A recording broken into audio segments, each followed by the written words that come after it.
Hello guys, I am the Canadia reviewer doing a new video for you guys, and we're continuing Autism Awareness Month and Knockoff Month, actually non-Transformers Month, which is like knockoffs in movies. We're not doing so many movie reviews, in fact we might be done with movie reviews. But with that said, we're still continuing with knockoff reviews. Anyways, so this is a Transformer that kind of looks like JETFIRE, kind of looks like Starscream, and it looks like it takes from the Thundercracker mold, as far as I know. We're gonna take a closer look at this. This is a knockoff. Let's go to close-up. Well, here's a knockoff in jet mode. First, let's take a look at the packaging for this toy. As you can see, it is a knockoff packaging. It looks to have been a combiner, but unfortunately the parts to actually combine it were not available in the set. And as you can see, there's a black version of this and actually painted version of the red alert. That's not the red alert that they chose to use. I'm glad that they actually give us the color variants on the top here, so that we can actually see how cheap the plastic on the other ones are.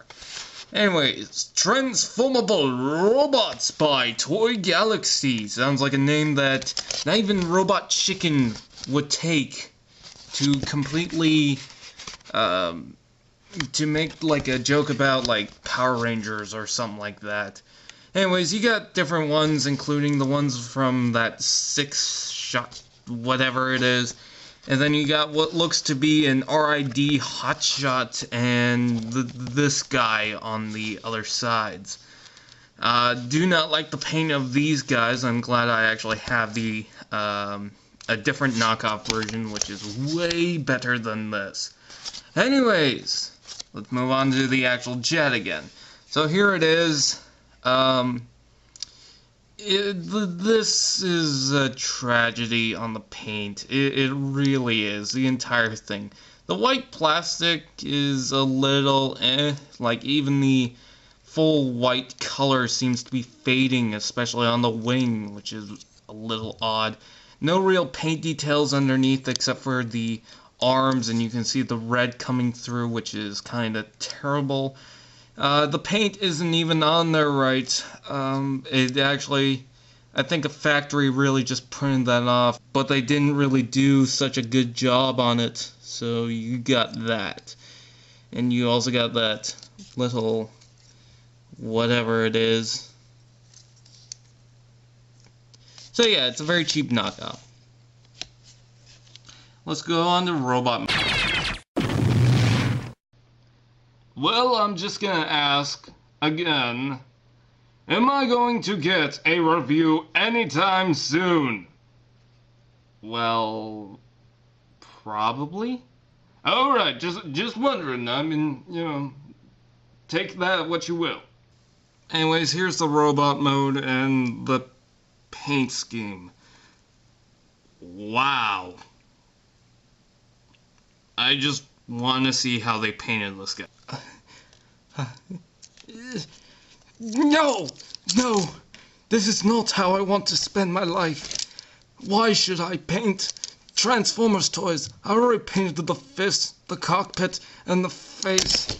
I'll let the factory do the jet mode. I'm gonna move on to be what I always wanted to be, a singer. And if there's really one thing that's odd about this figure, sorry if it's blurry, is that little post.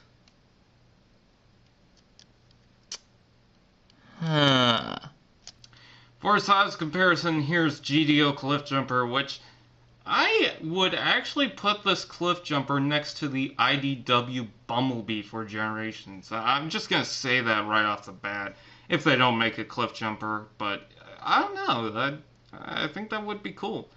Anyways, it's basic legend size.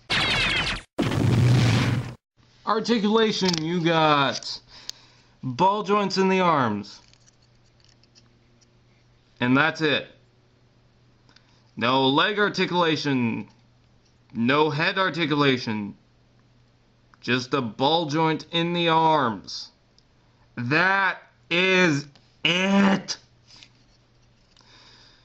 There's also a ball joint in here, and I guess this folds out, which is okay, I guess, but it's a terrible, terrible figure. I would not recommend it.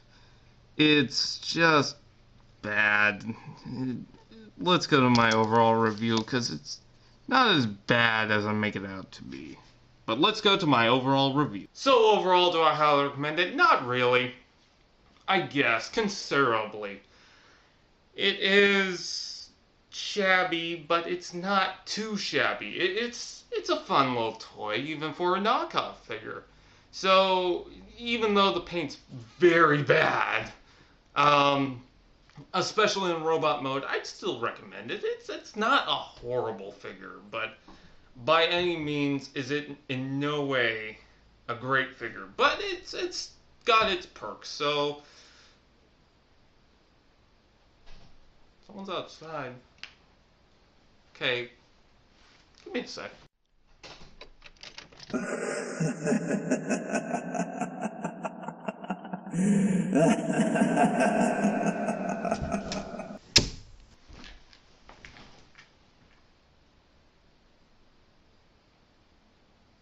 I'm the Canadian reviewer. I'm going to eat some bacon.